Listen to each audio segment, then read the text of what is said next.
So, hey, welcome back to Accelerated Real Estate Investor with Josh Cantwell. I'm excited to be back with you and share yet another guest interview. Today, my guest is a gentleman named Chris Grenzig. He is the founder of JAG Communities out of Jacksonville, Florida. He started out actually as a residential real estate investor back in 2016. And in this interview, he's going to tell you why he completely failed at flipping houses in the New York, Long Island market, and why he quickly pivoted to multifamily and apartments. He's also going to tell you a little bit more about how he worked as an acquisitions manager for Toro Real Estate Partners as their head of Florida operations. Toro purchased over 4,000 units worth over $300 million, which Chris was a big part of. Chris left Toro about 8-10 months ago in November 2020 to start his own investment firm in the Jacksonville, Florida market. He now has 40 units. And in this interview, you're going to hear me talk to Chris. Primarily, we're going to start with number one, his two most recent case studies. We're just going to really break down a 16 unit that he just bought and another 40 unit. Number two, we'll talk about why Chris strategically moved from New York to Florida and why he picked that market over other markets. Number three, Chris will tell you why he's focused on the small to medium-sized apartments, the 10 to 80 unit deals instead of the 100 units and up, and how Chris is able to make a higher yield and a higher profit in a shorter amount of time, focusing on the smaller deals. And finally, Chris and I will talk about number four. We'll talk about the value add process of forcing appreciation versus achieving organic growth.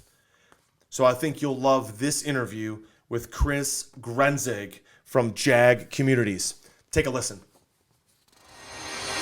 Welcome to the Accelerated Investor Podcast with Josh Cantwell. If you're looking to retire early with forever passive income, you're in the right place. This podcast is the go-to destination for real estate investors, both active and passive, and multifamily apartment investors, both new, intermediate, and advanced. Now, sit back, listen, learn, and accelerate your business, your life, and your investing with the Accelerated Investor Podcast. So, hey, Chris, listen, I've been looking forward to this interview for a long time and hearing more about your transition from New York to Florida and getting going in a whole new market. So thank you so much for joining us today on Accelerated Real Estate Investor. Yeah, thanks for having me, bud. You got it. So let's jump in right away, Chris. You just moved to a new market.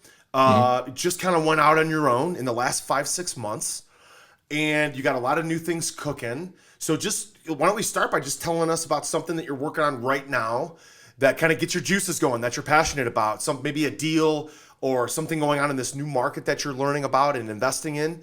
So what do you have cooking that's on your plate literally like today or tomorrow, next week, that you're excited about working on?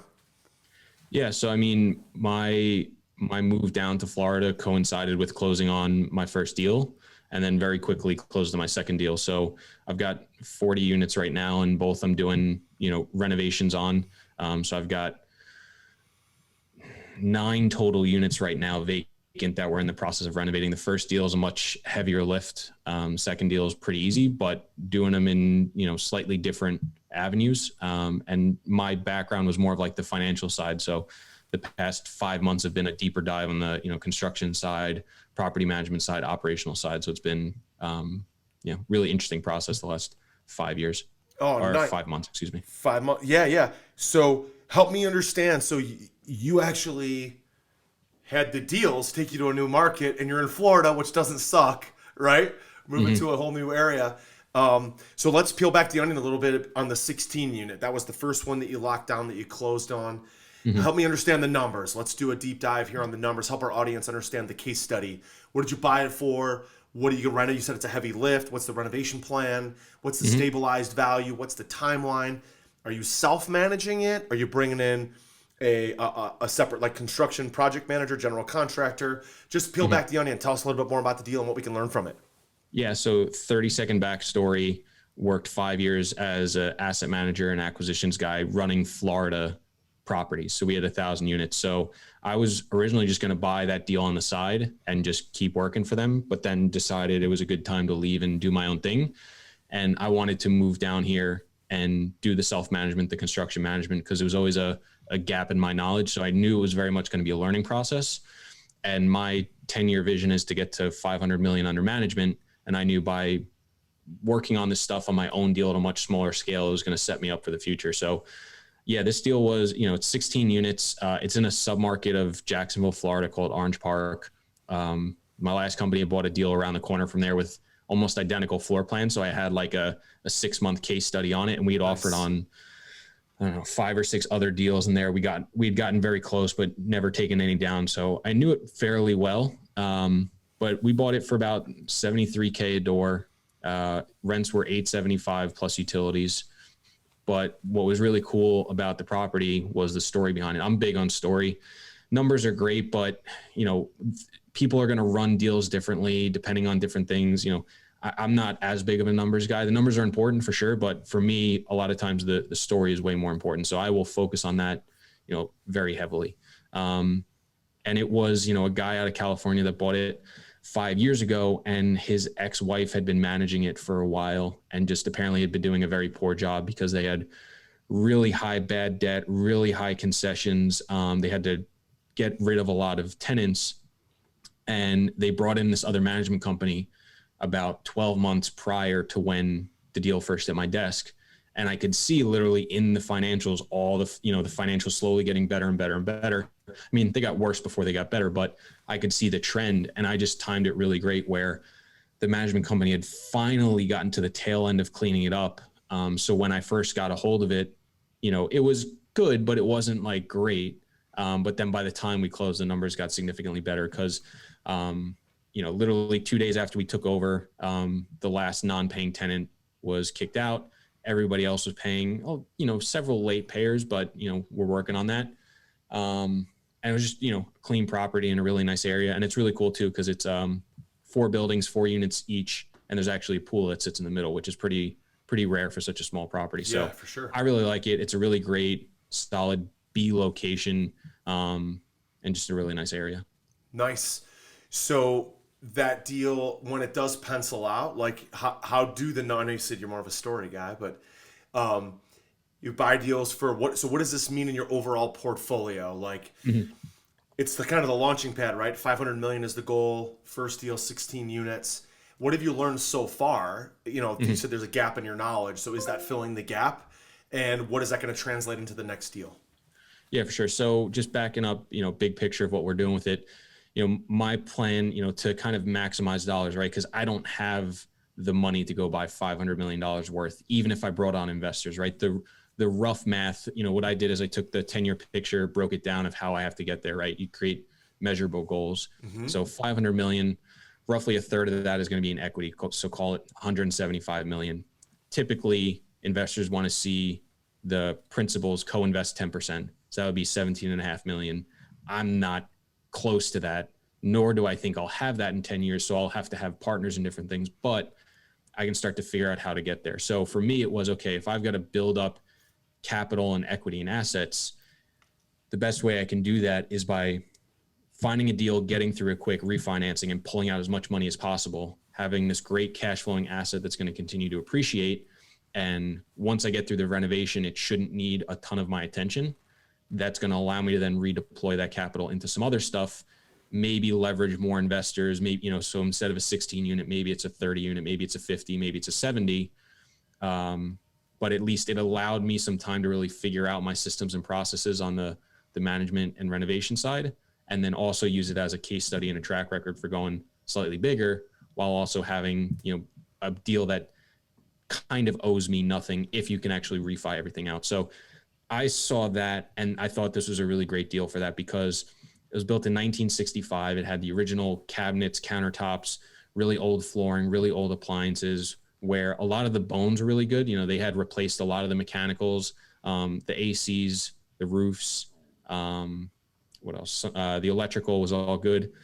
So some of that stuff was really good, but a lot of the cosmetic and aesthetic stuff was there. So, we're spending about $15,000 just on cosmetic stuff on the interior. So all new cabinets, granite countertops, undermount sink, backsplash, vinyl plank flooring, ceiling fans, light fixtures, paint, 6-panel doors, bathroom vanities. I mean, I could go on. Nice. To make it really nice. And my best estimate as of today, we should have our first rent ready units in about 5 days.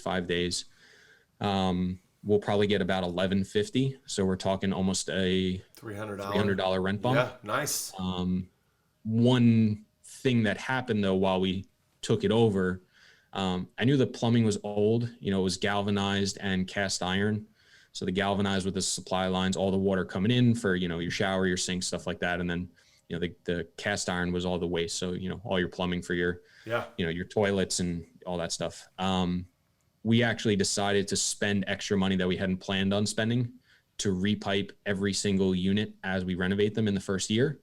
And the reason being was, one, everybody I spoke to said it's a matter of if not when, which I kind of already knew, right? But originally I was going to do a less extensive renovation. Two, they said, if you're going to do it, this is the best time to do it when you're ripping everything out.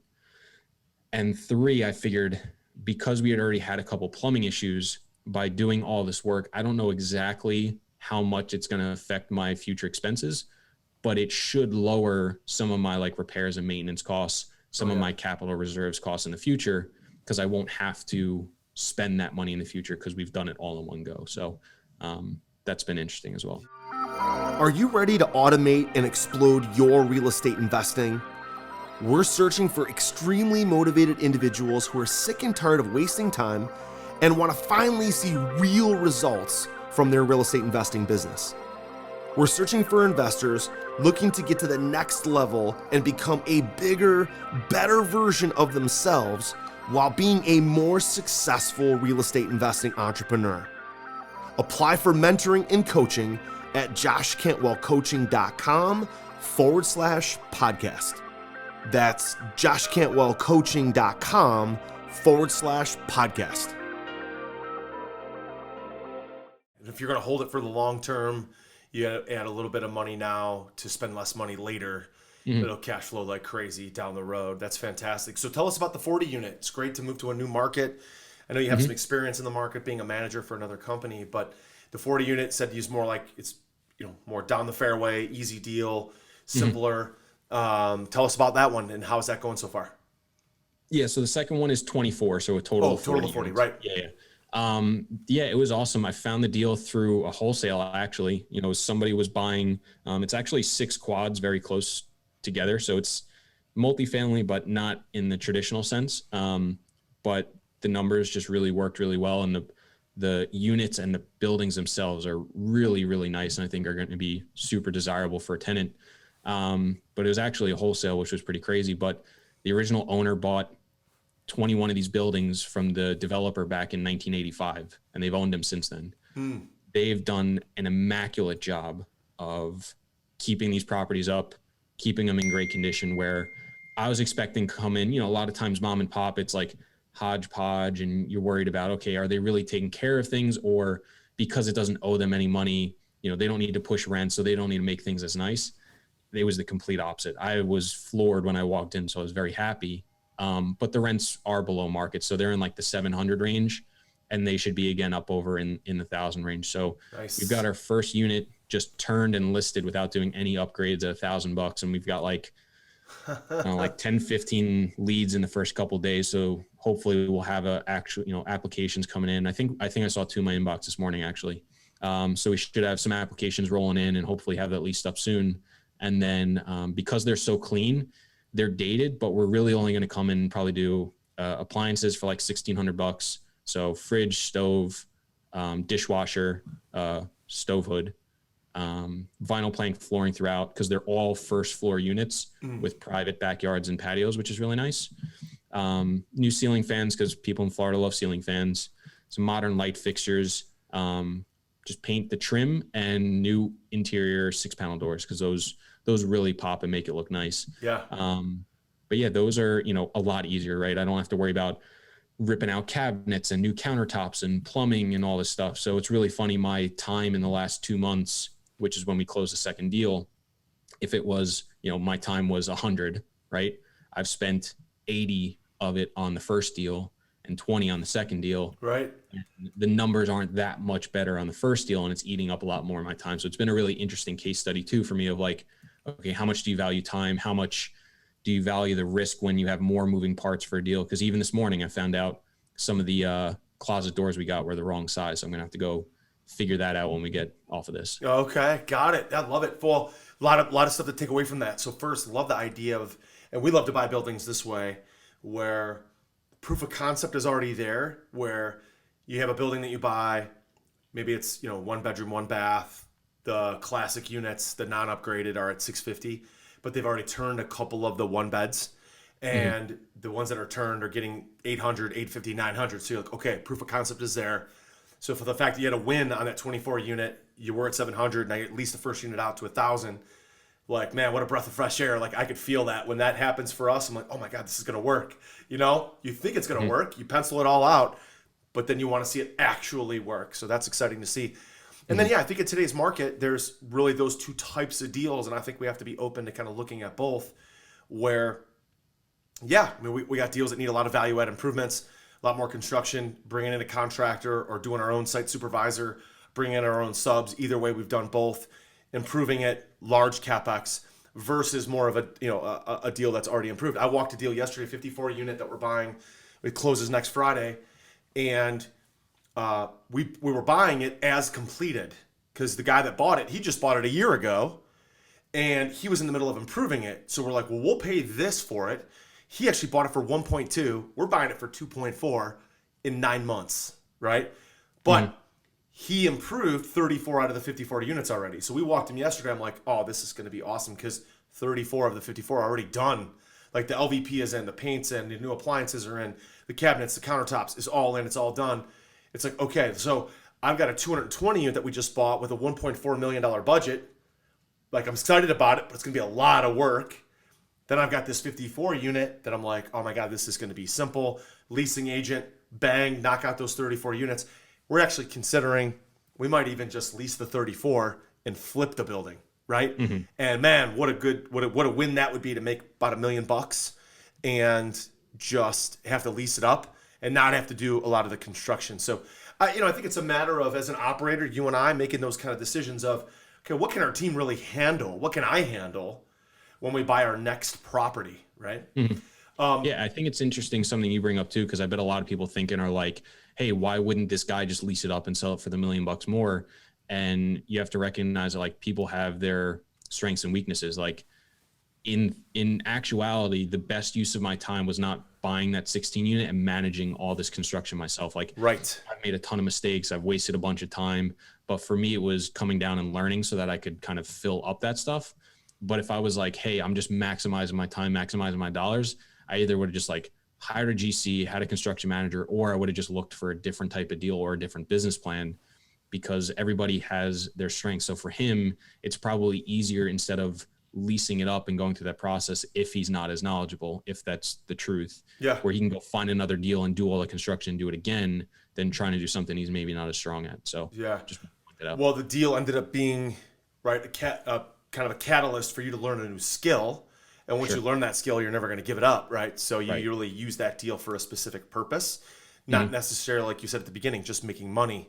It's about, what can I learn from this, and maybe doing something that you're like, next time I'll probably do it differently. But this deal served a purpose, right? Along the greater journey over the next 5 or 10 years. That's fantastic. So Chris, help me understand, like, how did you structure these deals? You mentioned at the beginning that, investors like to see principals bringing in about 10%. So I just have to comment on that. We own 3,500 units. It's about a $300 million portfolio. And I've put none of my own money in. Zero. So just keep open-minded to that, right? If you got a great deal, you found it, you're going to own or operate it, you're putting in a lot of sweat equity. I know other people will say, well, you got to put 10% of your own money in. I would tell you and our audience, yes, that is the case in some deals. They like to see you put your own money in. But if you can convince them that, I found the deal. Yes, we're going to operate it. We're going to do the CapEx. I'm personally signing on the loan, or, I arranged the loan, even if it's a non-recourse. This is all the things I've done. No, I'm not putting any money into it. I haven't had anybody push back on that, right? And so we've been able to get limited partners to come in. We structure our deals typically where we own 70 to 80% of them. We just syndicate a small piece of it, 20, 30%. We pay a 10% pref, and a lot of times they also get a piece of equity.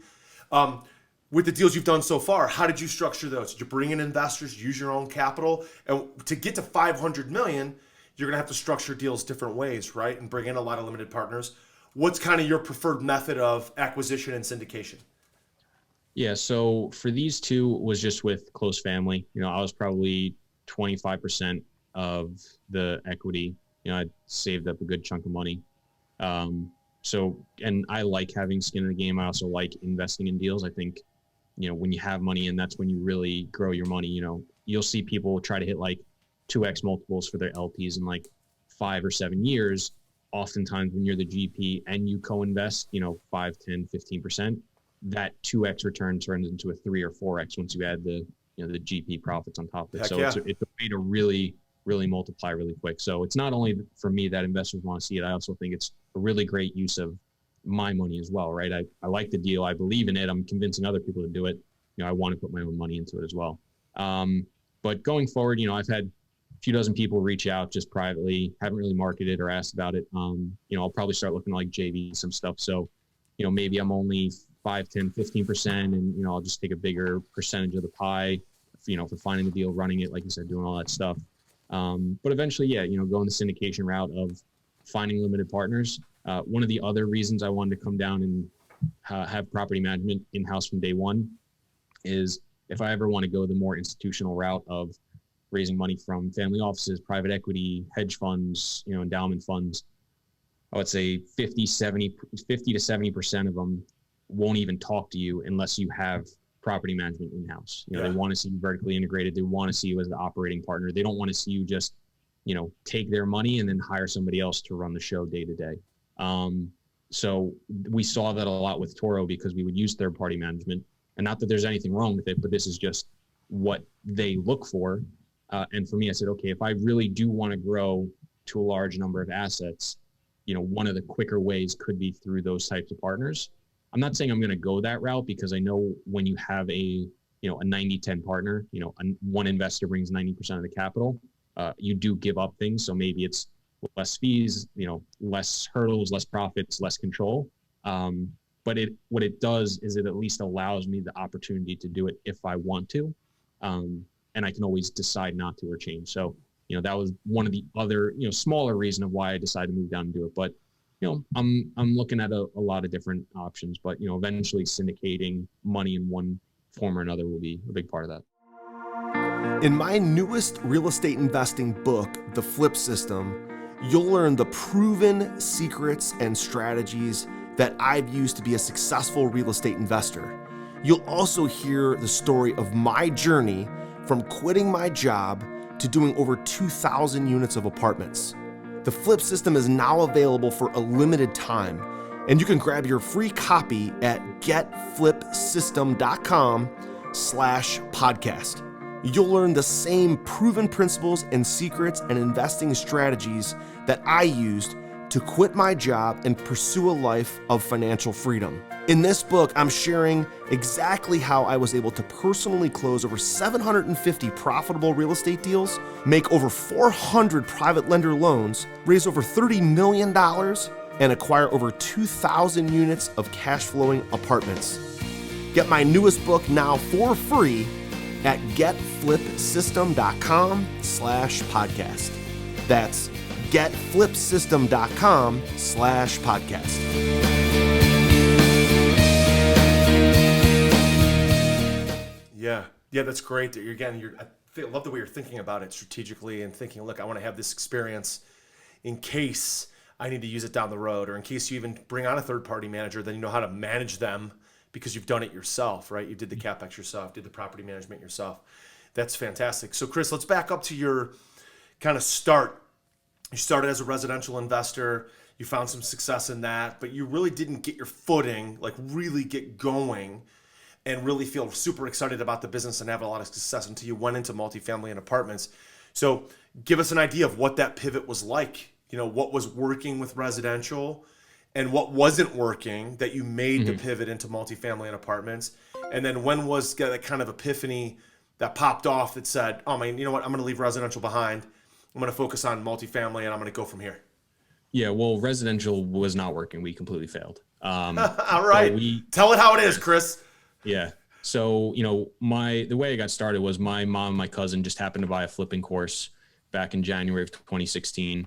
I was working a job I hated, and they asked me if I wanted to come. So I said yes, and, got sold on it. And, it was the whole pitch, and, nothing wrong with it. But, we tried flipping, nights and weekends up in Long Island, New York, and it's a very tough market. Not only is it competitive, expensive from the municipality side, it's tough from the margin side, it's tough from the cost side of things. There's a lot of barriers to entry. Now, there's plenty of people that do it up there, so I do not blame the course whatsoever. It's 100% on us. We didn't execute, but the way the course was set up wasn't perfectly set up for us, and because we were so new, we didn't really have the experience to kind of tailor it to that.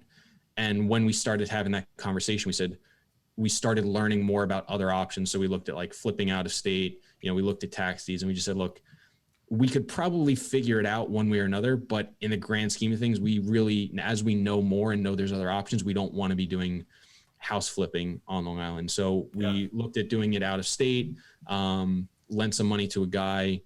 He actually was John Cohen's cousin. John Cohen was one of the co-owners at Toro, where I worked for 4.5 years.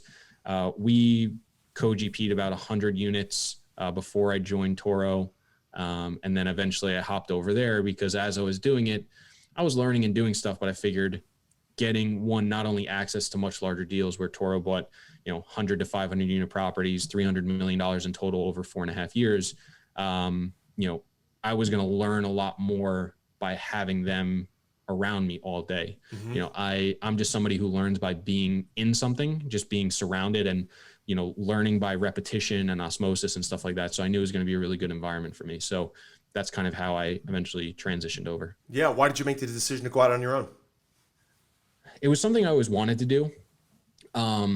My dad had a business when I was a young kid and eventually sold it. And he always, has done odd things on the side. My mom, even though she's worked for, school districts and, companies and stuff, she's been pretty entrepreneurial as well. So I don't know, I just always kind of had the bug. And even when I joined Toro, they always knew that my intention was to kind of use it as a bridge. I don't think any of us expected it to last 4.5 years, but they were just great people to work for. I really enjoyed it. And it was a really good situation, I think, for everybody involved. And I was super lucky and grateful that when, I did let them know that they were, instantly incredibly supportive and, happy for me and, wish me luck and stuff. But yeah, it was just kind of always the right plan. And, when I left, it was October of last year. And I was kind of sitting there like, I wasn't really, part of my job was acquisitions, but we weren't really buying anything at the time. Mm-hmm. So I wasn't working a ton. I had been living in Brooklyn, moved out to Long Island at my mom's place when COVID hit. So I was living technically in my mom's basement, even though it was nice and finished. Nice. I didn't have a lease, didn't have a house, didn't have a girlfriend, wife, kids. The only thing that was really tying me there was, job and family, which are great. But I kind of started thinking about it more and more. I was like, if not now, when type of thing. And I didn't want to turn 80 and be like, I should have done that then. So I figured worst case scenario, I go down, I try it. I hate it after 3, 6, 9, 12 months, 2 years. I'll just leave, move back and find another job. So that was kind of it. No going back now, huh? No. Heck no. Good for you. So Chris, listen, as you think about this journey, this last 5 years, and you think about the journey of the next 5 years, getting to, $500 million, what have you already learned that you wish you had known before? Like, what have you already learned about yourself, about the process, about deals? What advice would you give your younger self, or would you get back to our audience to say, look, like if I could do it differently, I would do this, and I would have done it differently? Whether it's about entrepreneurship, leadership, a self-development hack, or about real estate, about apartments, what are some things that you've learned along this 5-year journey so far that you think you'll want to apply to the next phase? Yeah, I think 2 things. The first one is a quote I love. It's, we overestimate what we can do a year and underestimate what we can do in 5. And I sit here and I look at where I was 5 years ago to today, and I don't think I would have ever imagined it at the same scale. And, when I say, 10 years, 500 million, I really struggled to like come up with that. And I really don't like putting a dollar amount on it. The only reason I do is because there's a really cool study where if you drop somebody in like the woods, but there's no markers and you ask them to walk straight, the best they'll do is walk in a 60-yard circle. So without a path or something to follow, we naturally deviate and just wander. Yeah. So having some sort of path is great, but like I actually I thought about going even higher because I started backing into it. And I'm like, well, if I think this is even a slight push, there's probably a really good chance I can do even higher, but you can always adjust it as you move forward. So I really love that saying because sometimes, damn, dude, like some days I feel like things are just moving so freaking slow and I'm making no progress. But then I look back 3 months and I'm like, okay, we've actually made pretty decent progress. Or I look back 3 years and I'm like, we've come a long way. So I love that. The second one I think is, I wish I would have learned to leverage other people and other people's time sooner. I've started hiring people I started hiring people for like social media and our podcast, about a year ago. And it's been an incredible journey and it really helped me hire. I actually now have a part-time maintenance guy and manager in-house that are helping me with these. Truthfully, it's probably too early, but I just saw viscerally how powerful it is. And even though you hear it all the time, but it was like just a really cool learning experience for me. So like, I'm actually trying to like find ways to bring in other people to allow me to free up time even before I can afford it. Right. Cause I just know it's going to propel me so much further quicker. That's great stuff, man. So final five quick questions, 10 to 15, 30-second answers. Question number one, what's your favorite way to find investment properties and deals? Networking with anybody and everybody. Nice. What's your favorite way to find capital, limited partners, or joint ventures? Same answer. Networking with anybody and everybody. Got it. Love it. What's your favorite book that you've ever read that had the biggest impact on your life, on your development? So I'm not the biggest reader, but recently I really love the book Who Not How and Clockwork. Oh, great. I love Who Not How. Fantastic book. I'll have to take a look at Clockwork. I haven't read that one yet. Chris, favorite place to decompress, relax, and think? So right now, my apartment's on the river and it's got this really nice like lounge area and hammock. So just like day to day, I really like that. But I also like going like hiking and stuff too, just getting out and being active and not really having to think. Got it. Last question. Who has been the most impactful mentor or leader in your life and why? So big picture lifestyle wise, it's been my parents. I'm a very big proponent of living way below your means, which is why I'm able to have the money and assets I do today. And I wouldn't have had that if it wasn't for them because they lived that lifestyle my entire life. And they've both retired early and, are just enjoying their life now. So for that specifically, but in, tons of other ways as well. Yeah, fantastic stuff. Chris, listen, thank you so much for joining us on Accelerated Investor. Had a blast with this interview. If our audience wants to reach out, learn more about your podcast, connect with you on social media, where's a good place for them to reach out? Yeah, so I'm still in the process of getting all my stuff set up for the business and stuff. So I'm on all social media. Two main ones are Instagram at Chris.Grenzig or LinkedIn, Chris Grenzig.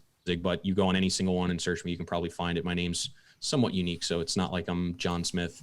Yeah. You can check out our podcast. It's called The Real Estate Investing Experience. It's on all platforms, including YouTube, or you can go to the REIEXP.com/podcast, and you can find it there. Or if anybody wants to shoot me an email, they can do that. Chris at JAG-Communities.com. Fantastic stuff, Chris. Listen, thank you so much for joining us today on Accelerated Investor. Yeah, thank you. So, hey, there you have it. I hope you really enjoyed that interview on the Accelerated Real Estate Investor podcast with Chris Grenzig. If you can reach out to him on social media, on his website or email, would be great if you want to learn more and touch base with him. I love the fact that Chris is really focused in on these small to medium-sized apartments, these 10 to 80 units. We just bought a 54 unit. We just bought an 80 unit, a 16 unit, a 52 unit. Those are properties that when you buy them separately, you get some yield, some spread between what you're paying and what they're worth. And they're faster and easier to operate. And then if you manage them, if they're close enough, let's say within a half hour to an hour of each other, and you manage them as one larger portfolio, you can actually get a higher yield, turn properties faster, turn units faster. We love that model. We love Chris's model. So I hope you enjoyed the interview. If you did, please leave us a 5-star rating and review on all of the different podcasting platforms, including YouTube. And don't forget to hit the subscribe button so you never miss another episode of Accelerated Real Estate Investor. Thank you so much for joining me. Share this all over social media. Thanks for being part of the community. We'll talk to you next time. Take care. Hey, Josh here, and do you want to win a free Accelerated Investor t-shirt? All you have to do is give Accelerated Investor, our podcast, Accelerated Investor, a rating and a review on iTunes, okay? Do that now. Then send us a screenshot on Facebook or Instagram or Twitter. What we're gonna do then is every week we're gonna pick our favorite rating and review, and we're gonna send that person a free t-shirt and maybe, again, some other cool, fun stuff as well from Accelerated Investors. So, again, don't forget to take a screenshot. Leave a rating, review, take a screenshot, send it to us so we know exactly who you are. And then once a week, every week on the podcast, we will announce a new winner. Don't forget to take a screenshot and send it to us so we know exactly who you are. We'll announce a new winner every week.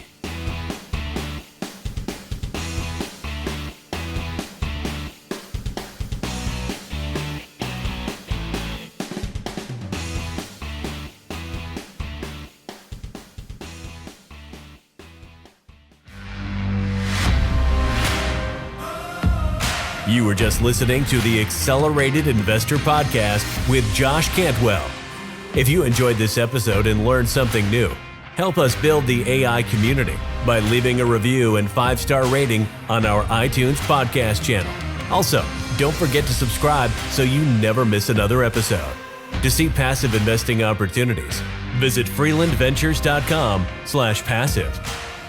To start your journey toward the lifestyle you've always dreamed of with multifamily apartments, apply for one-on-one coaching with Josh at www.joshcantwellcoaching.com.